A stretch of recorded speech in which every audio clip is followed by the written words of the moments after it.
If you're facing issues with your PS4 controller not connecting to your Android device, don't worry, you're not alone. In this video, we'll walk you through some simple yet effective solutions to get your controller back in action.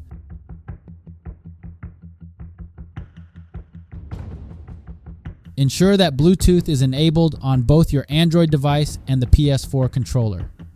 Turn off and then turn on Bluetooth on your Android device to refresh connections.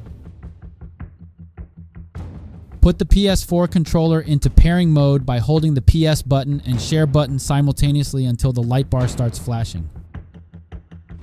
On your Android device, go to Bluetooth settings and forget the existing connection with the PS4 controller.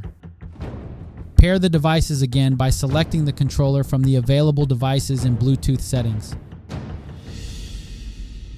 A low battery might cause connection issues. Ensure your PS4 controller is adequately charged before attempting to connect.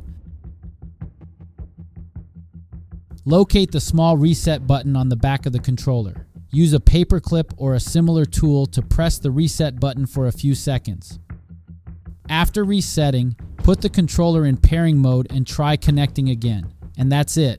With these quick fixes, you should be able to get your PS4 controller and Android device happily gaming together. Now go forth and dominate those virtual battlefields.